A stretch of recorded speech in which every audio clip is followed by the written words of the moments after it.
Now, on Enough Said, with K-Fans Dan Barrero. I thought Harto's decision basically to throw the police officer Noor under the bus was political. And Justin Guard. I give anybody credit who stuck through. I think it was an 18-minute delay while they tried to figure that out. Enough Said.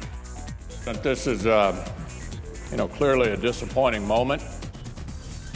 From skyrocketing costs to plummeting choices and collapsing markets, our constituents have suffered through an awful lot under Obamacare.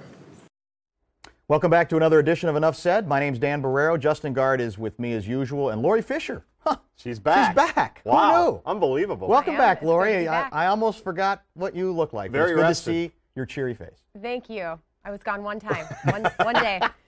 Let's get underway because the blame game is underway after the Senate failed to pass what's being called the skinny repeal bill, which would have erased several parts of Obamacare. President Trump tweeting 3 Republicans and 48 Democrats let the American people down. As I said in the beginning, let Obamacare implode, then deal, watch. Dan, go for it. What a mess. What a drama. There could be, I think, a Broadway screenplay done just on the last 24 to 48 hours. A good documentary, maybe 72 hours in John McCain's life. You know, he blows it, flies in. We find out he's dealing with, a very bad cancer. He flies in to vote, gives the dramatic speech, and then ends up giving the dramatic vote. And how does he deliver it? With a thumb, walks in with a thumb down. And here's the most bizarre part to me. To me, the most pathetic part. John McCain, on the basis of his own votes or how people thought he was going to vote, went from online, as you know, people actually saying, I hope he dies fast. It went nuts. Oh, it's pathetic. Yeah. To now we need statues. The hero. He's heroic. He's back to the again. Maverick. It's unbelievable Yes. how quickly things change. And in the end, he saves, I think, the Republicans from themselves. As much as this embarrasses them to, again, not get anything done, I think his colleague, Lindsey Graham, called the latest skinny measure half-assed. Right. Although then he voted for it. But McCain's concern was, I don't know if I can trust you that you're going to get it in where you're trying to reconcile the two bills. I'm worried that this thing's going to get passed, and it's a bad bill. And it was. Don't forget about the other two as well. Collins, I believe, Maine, and Alaska gal. Yes. And then McCain. Murkowski. McCain's getting all the credit, but these two have been pretty consistent. Like, we're done on this. Yeah. You're so right about how he was framed. But last week I said, you feel good when there's people like John McCain there when we were talking about his cancer. He's just one of those guys. And then immediately we find out that he's, the famous tweet, or the most popular tweet was, well, he's on, state-paid health care, state-paid hospital. He wants others to. And he's on a plane paid for by us, and he's going to go take away health care from millions. Now take him away, make other people die. And not so fast, my friends, as some people would say. So that was a really interesting week because people were absolutely destroying him, and then he comes in and becomes the Maverick again, just like that, overnight. In the middle of the night, he's back to the Maverick, and everybody loves him. Well, the speech, again, was we got to get back to attempting, to... And he govern how we should. Yeah, we've screwed this up on both sides of the aisle. We got to get back to governing like we should. Whether this will lead to that, though, I'm too cynical by this whole process to believe that anything good is going to happen, sadly. Another big topic this week, an announcement by President Trump blindsiding the LGBT community and even catching the Pentagon off guard. The president tweeting, after consultation with my generals and military experts, please be advised that the United States government will not accept or allow transgender individuals to serve in any capacity in the U.S. military. The president citing tremendous medical costs and disruption. This announcement coming out of nowhere. Dan. Including to the Pentagon coming out of nowhere, right? Who's the new press secretary? What's his name? We call him Mooch. We call him Mooch. Yeah. Not the Mariucci, not Steve Mariucci from football, but no. This is a different one. Anthony? I think Anthony Scaramucci. There we go. And his quote, he calls in, this is all part of this, a piece of the same bigger deal. He calls into CNN angry and suggests that, there's an old saying about the fish stinks from the head down. It does, except the head is the President of the United States, which, of course, he wants to leave out. The stupidity of this particular move as a symbol for where we are, the reality show that we now live in on a daily basis, is that, as I understand it, the military was not even asking the president to go this far. The battle is who should pay for what medical costs, which is a debate I guess people can have. But what does he do? He quadruples down on it and says, they're just all going to be out. which even a bunch of Republicans, conservatives have said, this is stupid. This is a solution in search of a problem that really we don't think exists. What are we doing? The whole thing is, right now, I think we are close to DEFCON 1. Not really understanding. I'm serious. Of course, because, I mean, we haven't even gotten to like half of the other stuff. We're 4 minutes into the show. We haven't even gotten to half the other stuff. Doesn't really understand what's being asked of him, because there were, like you said, some people, Republicans, I think, that were holding up the budget bill, right? Yes. That was they want to get the wall built. They're going to help him with the wall funding. They're asking for something back. And what he thought it was just get every single transgender person, maybe out of the military, out of the country, I don't know, which is not what they were. The medical cost thing, I think there can be a fair discussion on that, even though even depending on who you talk to, they don't know exactly. Is it $3 million? Is it $4 million out of $600 billion, whatever the defense budget is? But he didn't really understand what was being asked, and he didn't run it by. Who did he consult with? He didn't consult with anybody. No, really, and he didn't, and nobody in the military was ready for it, as usual. So we have the same old issue. They're referring questions back to the White House, correct, which tells you everything. You got to clarify exactly what you want us to do, because no one had bothered to actually sit down and talk about this and figure out where it might. So I have to cut you off. You guys mentioned Scaramucci, the new senior White House aide. He used vulgar language in a recent interview and threatened to fire his entire communications staff. Afterwards, he tweeted, "I sometimes use colorful language. I will refrain in this arena, but not give up on the passionate fight for Donald Trump's agenda, #MAGA, which we know means Make America Great Again." Justin. Great hashtag. Would be funny if it wasn't the country at stake. Would be really funny if it just wasn't about the country. It's a TV show. We would be entertained. Yes. But again, it's ready, shoot, aim, I think, with all of this stuff, whether it was the transgender thing we just talked about or this. Does Trump, for all of his, he's supposed to be Mr. Direct, and on the stump and on the stoop, he's always Mr. Direct, and he's got all these great ideas. But in terms of getting rid of his staff, he seems like the most passive-aggressive guy ever, in that he's just like bringing in people to make other people resign. That was the deal with Spicer, right? I'm going to get rid of Spicer, but I'm not really going to get rid of him, and Mooch will take care of it. He'll resign. And with Sessions, everybody thinks he's trying to get Sessions to resign as opposed to just firing him. It's very strange. I don't understand how all this chaos internally can be seen productive by anybody. This is no longer like Celebrity Apprentice. It's more like, as somebody suggested, Survivor, or I would even suggest worse, Real Housewives DC, because they're all within the White House sniping at each other. It's crazy. And that includes the president with Sessions, the guy who more than anybody helped get his campaign off the ground. He's hammering away at him, and again losing even some Trump supporters who are saying, what are you doing? How is this helping your cause? If whatever that cause is, that's another issue. We don't even really know, even on health care, what he stood for, which is part of the problem. Next topic. And now he's going after a guy, basically going, I don't want to say passive aggressive, to get rid of a guy who has been probably his staunchest ally to Enough said. It's absurd. Okay, let's keep moving. A week of turmoil in Minneapolis. The police chief resigns, calls for Mayor Betsy Hodges to resign. This all after the police shooting of Justine Damon. The Minneapolis Police Department also announcing new changes to its body camera policy, including one of those changes, officers turning the cameras on every time they are dispatched to a call. Dan? It was an embarrassing Friday evening. I mean, it started there, and I thought it was an embarrassing period for the city, where the mayor tries to come out and have a news conference in which she explains her decision to not force a resignation, to fire the police chief, Harto, and it gets overtaken by protesters. She's got a deer in the headlights look. Politically, I think she's done. I don't think she can recover from this. And pardon me for being cynical, but I thought this was all political. I thought Harto's decision basically to throw the police officer Nora under the bus was political, take the pressure off. And I think that's exactly the same reason why the mayor did what she did as well. Everybody's trying to take the pressure off. And if leadership is the question, if it's a legitimate question involving the police chief, I think it clearly also is a legitimate question involving this particular mayor. So the whole thing, if you watched it in real time, which some of us did, it was, as I said, an extremely embarrassing, uncomfortable set of circumstances for this city. Well, bring it into the sports world where we typically reside. When the coach gets fired, eventually somebody has to look at the general manager or the owner or the president, right? You can't just take out everybody underneath and expect all of that to go away. And that's, are you happy with the body? I mean, again, speaking of political, something is needs that to be political done again? Given that it's a quick reaction once again to a given a tragedy that we've been talking about for the last several weeks? Definitely political. I worry that they haven't really, speaking of consulting, we do that with the president, they haven't asked the people in the field, I don't think, enough. Like, how realistic is this? When should we turn body cameras on? What would you guys be comfortable with in terms of when you get a call to when you're dispatched to all of that? I know some cities have said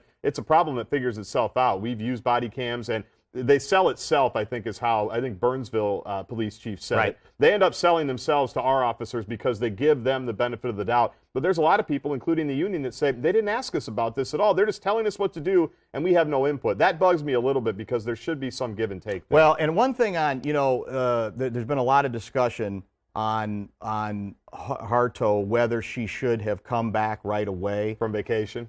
Again, this doesn't change the outcome of the tragedy. We got to remember that. But I'm absolutely in the camp that says I don't care how far in the mountains you are. I don't care how spotty the coverage is. The time that you do have coverage and you find out and they're telling you what took place, you've got to be back here on a plane the first thing. Do you not? I just think mostly because of the optics. There are the optics, but I just think I think above else, more you're supposed to be in charge. You need to know what happens. You have to be here, I think, on the scene. It's unfortunate for you. You may have been planning this for the last 5 years. I don't know what the circumstances were. It's been a constant grind for me, and it's been all about trying to get better. So we're here now. I'm glad to see you all's faces again, and let's get things going. Welcome back to Enough Said. Vikings quarterback Teddy Bridgewater being placed on the physically unable to perform list as he continues to recover from that ACL tear. It's been nearly a year since the injury. The question remains when and if he will be back on the field. Justin. Been a year since we've heard his voice, too. Nearly a year. That was the most interesting thing, is I'd forgotten what he'd sound like, hadn't you? I was listening to the press conference on a radio station, and that's what Teddy sounds like. Doesn't sound at all like Mooch. He does not. I don't think. Neither of the Mooches. Actually, yeah. Well, maybe in private he does. Maybe that's what people like about him. That's true. We still really have no idea what to expect in terms of his future, right? Because he said, the doctors have told me I'm going to play football again, but I don't know when, I don't know how, and I can't really give you any of that. He very much did the Zen, I'm in the moment, I'm staying in the day. It is good that he's out there doing something, though. I think that does tell you that he's somewhat closer to maybe coming back at some point, but the fact that he's out there running, we saw him there at camp on Thursday doing individual drills and position drills, but we have no idea if he's any closer to Well, it is, if you want to go beyond just his situation, the whole quarterback situation, once again, is extremely unsettled for the Vikings. For the Minnesota Vikings? How many times in your lifetime? My whole lifetime. Has that been said? It's pretty much all of it. My entire right? lifetime, yes. And we're in that position, really, again, frankly, because the decision's been made to not extend Bradford's deal. I'm on board with that. You want to extend him for 5 more years. You've already seen I'd take enough. another look at it. And with Teddy, there's a different kind of open-endedness for a completely different reason. So the next year plus is going to be fascinating. Now, Bradford makes it easy if he's great, and hard, because I got to believe if he's great, they're going to commit to Bradford. I would think so. And Teddy's future here is very much in doubt, regardless of what he's capable of doing elsewhere. Now, where it gets interesting, even more so, is if, as you say, if he struggles, if Bradford struggles, how do you even go about evaluating, though, what you're going to get out of Teddy Bridgewater? You can't. Given the cataclysmic nature, this is kind of an unprecedented injury that goes well beyond a knee injury. And you look at how much money quarterbacks make. Someone's going to pay Bradford a bunch of money, right? That's true. And no one is. Well, if they'll pay Glennon a bunch of money. That's what I mean. They're going to pay him a lot more. Because people want anything at quarterback. Right. So many teams, including the Vikings, have had so many problems trying to get anything out of the quarterback spot that they'll pay, they'll overpay, and they'll continue to pay. So that's where it is tricky. Like, if you don't do anything with Bradford, I don't know if he's the kind of guy that's going to tell him to, bleep off next year if they go the whole year, but maybe he is. Maybe he gets a great offer from somebody, but it is going to be the fascinating story to watch, on top of just how this team does this year generally, what's going to happen in the future. Let's get him to throw downfield a little more. They all say they're going to. Let's try. They all say they're going to give it a shot. Next topic. Yeah. We're going to stay on football, though. An alarming new study in the Journal of American Medical Association looked at the brains of former football players who have died to see if they had signs of CTE. CTE is a degenerative disease found in people who take repeated blows to the head. 110 out of 111 brains of former NFL players showed signs of the disease. Shocking, but I also saw a lot of people tweeting, critics of the study, calling it a flawed study and trying to scare people. Dan, what do you think? Well, you want me to be the football apologist? Well, I think we can take all sides here. If you want to be, I can be the football apologist. Look, the numbers are sobering given the percentages, but again, we've got no controls. We got to have. I want to know what percentage of CTE it would be found in your average human being. Sure. Doing whatever, maybe it's an office occupation. What it is with someone who has more physical occupations, with soccer players, hockey, et cetera, and to all give these us a little better idea. They thought they had an idea, right? These were all tested because they had suspicions. Family members or doctors have said we got signs of it, Yeah. which again means, does that project out that the percentage of football players across the board who have it is 99%? The answer might be yes. But we don't know. But it might well be no. This is not definitive in that regard. That's the unfortunate part. You know me, when it comes to adults, I'm saying people make choices every day that might end up hurting them in one form or another, mentally or physically. And if you're an adult, as long as you know the risks, I'm not going to be in that group that tells you you can't do something like this. I'm just not. I think it's presumptuous. And I'm not going to be one who judges like the Baltimore Ravens guy who played at Penn State. I think he's like 26 or 27 years old. Became the latest player under 30 who's had a nice contract and had a nice run, but never got that super big money. Now he's going to be like a chemical engineer. I don't even know what it is at MIT. So he's got a nice fallback. Yeah, he's going to be okay. But anyway, he's another guy. There's another example. I mean, Chris Borland, the old Wisconsin guy, played for the Niners for a while, retired after a couple of years. The education is out there, the information is out there, and like you said, adults now can decide, do you want to play? I don't think you're a bad person if you want to play football for 10, 15 years and know this, because everybody says it's great. I'm not going to lecture you on it. No. I mean, it'll be interesting to see, though, how it does affect these sorts of studies, parents discouraging their kids from playing. And what changes they have to make at the younger levels, whether hitting is going to be allowed until, ninth grade? Well, here's the other thing. We got to find out. We hear CTE and we think, you're done. Brain damage, you're never going to be the same. I'm told it's more complicated than that. It's not automatic, and we're still learning. And unfortunately, we generally can't learn. Enough said. Until at this point, because the testing only takes place after someone is dead. Okay, next topic. Cleveland Cavaliers guard Kyrie Irving requesting to be traded. The Timberwolves are reportedly interested in him, or he's interested, including 3 other teams. He's a huge name. He wouldn't be cheap. Would it be a good fit for the team? Justin? I think it would be a good fit. We've talked a lot about this the last week, basically, since this news broke last Friday. I don't think there are any bad options here. I think it's a weird position for Timberwolves fans to be in, and that unprecedented. There's really not a bad decision. It's not like when you had to trade Kevin Garnett, or like with the Twins, you have to trade Johan, or what do you do with Torrey Hunter? You're in a position where whether you trade him or whether you just keep Andrew Wiggins, who everybody agrees you'd probably have to include in the deal, you're going to be fine either way. It's just a degree of how good you're going to be next year as opposed to maybe how good you're going to be 3 years down the road. Where I think the Wolves are in trouble, though, is he's 25 years old. He's got a pretty decent contract. Everybody likes him. They consider him to be a top 5 player at his position, right? That's pretty universal. And there's a lot of teams. I think 6 teams have made formal offers, and like 20 teams have made phone calls. And Cleveland apparently wants not just young players. They want win-now vets. And by the way, they want draft picks as well. Do the Wolves have all of that compared to other teams like Boston and Phoenix might have the best. Yeah, you're right. That's where I worry that we're talking all about this, and it might not even be feasible. And it will be, for that reason, a letdown. As odd as it, people think about that. People are going to be let down if they can't make a trade to bring Kyrie Irving, who allegedly is willing to come here. That's the bizarre world in which we live. I started this deal cautiously. This is kind of like where I still am. This doesn't sound quite. This sounds better than. Let's really analyze this, okay, a little bit before we jump into the deep end. But the more I've talked to people, the more I think about it. I have been convinced. You're all in, right? I'll dive into the deep end if they can get it done. And as you said, that's the question. You got to have a partner that's willing to play. But if you get them, I talked to somebody I trust who said, look, you got a chance to have top 5 players at 3 positions: point guard, wing, and there's only 5 on the court, right? That's you. Even if you got nothing much around it, you can build around that. And that's why you do it. That's the best analogy I've heard. That's what sold me as someone who's always wanted to do the long-term thing. And believe it or not, I don't hate Andrew Wiggins.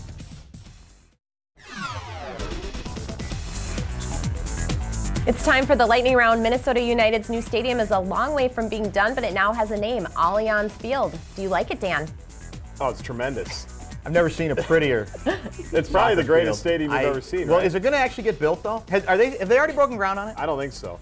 I think they may have closed a couple Do we of have all the streets. money we need for it? Yeah, well, that's we do. why. Okay, it's all set. Yeah, okay. I mean, the McGuire family's paying a bunch. Allianz, I'm sure, is kicking in a couple of bucks. Look how nice that looks. That looks nice. And I can already see the scoreboard. United are down by 2 goals. That looks too. How many people will that hold? 20? It's about 20. Yeah, it's about 20,000. It's going to be I wonder nice. if you think they'll get to 20 on a regular basis? Yeah. What are they getting now? Probably like 10, 12, 14. They need their own place. It'll be nice. All right. It'll be nice. I'll take your word for it. Drama at Dodger Stadium. Twins manager Paul Molitor trying to make a double switch, but then there was a lot of confusion. Umpires met on the field, then went to their headsets to check on the rule, and 20 minutes later it's back to baseball, but still just everyone was confused on what was really going on. Justin? Other than that, the baseball has been great. And it's been real crisp, going all the way back to last Sunday when I think they set a record at Target Field for like a six-hour ball game. For the Twins. I give anybody credit who stuck through. I think it was an 18-minute delay while they tried to figure that out. Molitor double switch threw the umpire under the bus without really throwing him under the bus, right? Saying at the end of the day, it was a miscommunication. I don't know why he would have thought I said what he says I said. But it's my fault at the end of it. We're kind of burying the lead on the Twins because that's not their biggest problem. There's their no biggest problem is confusion they've about fallen that. off the edge of the earth basically since then. Got swept by a really good Dodgers club, and now are probably selling. When a few days ago we thought we were going to buy. Cleveland continues to win. Kansas City continues to win. That could have been a main topic too. The Lynx will play home playoffs at Williams Arena this fall. Target Center's under renovation in their temporary home. The Xcel Energy Center has to accommodate some wild games. Dan. Well, I mean, I'm sure ideally they'd rather keep playing in St. Paul because they've gotten used to it. Yes. But they always knew this was part of the reality because of preseason hockey. They can't go to Target because that ain't ready. I don't think this is a bad backup. In fact, I think there's a chance you might have better atmosphere. You're going to have some people who are big Whalen fans who are going to go for not necessarily because they're Lynx fans, for banners because right there. they want to wake up the echoes of what the barn was like when she played at the U. So I don't think. This may not be ideal, but there's no need for a national emergency. It's going to be a cool home court advantage. Yeah. The challenge now is can the university sell naming rights before the Lynx get in there so that they can maximize the financial Okay, we're going to go TMZ style I don't want now. PJ Fleck insinuating himself into that story. He'll be It's there. not his story. PJ will be there for sure. Justin Bieber canceled the rest of his tour, including a stop at US Bank Stadium. Then he hit a photographer with his truck, although the photographer was in front of it. A lot of theories out there saying Justin is just exhausted. What do you think, Justin? I do think that he is exhausted. He's getting a lot of credit. Your guy, John Mayer, telling him sometimes you just got to know when to fold them. I'm disappointed because I was ready to go watch him at the People's Stadium. I know you were. I was going to go with Hank Helgen. We were going to go sit in those beautiful People's Suites. What is the fascination with this With guy? Bieber? Yes. Well, he's a big star. Yeah, but he's a big star. I agree with pitchfork's Lori. out on him. I wouldn't mind if he just went away. I agree with Lori, though. He's not that interesting. Paparazzi guy. It's not like Bieber ran him over going Go 110 ahead. Be miles a an Bieber hour. apologist. I'm a believer. Yeah. Of the two of us, I'm a believer. Okay, finally. But he didn't hit him that hard. Just to let you know, He stuck around to make sure he Bieber was has okay. like 5 of the top 5 songs in America, just to let you know that's why. Popular He's good. So we did Beyonce for you last week, so you kept it in. Yeah, we got to have a little bit of that. Forbes says Jerry Seinfeld is the highest paid stand-up comedian thanks to his show Comedians in Cars Getting Coffee. He raked in $69 million last year. Kevin Hart was number 1 last year. Justin. Great. You know me. I'm a Seinfeld guy. He needs the money. He does. Well, it's nice to see guys like that get a break. Checking account might have been below $65 million. Comedians in Cars Getting Coffee, an excellent show. Good concept, is a good show, very yeah. simple. The cars are cool. The comedians are great. What's cool about it is, again, there's a guy who you figure out how can he kind of reinvent and find another identity or another way to still perform comedy, make and a lot bring of somebody money else in and make money, and that's why he's a genius.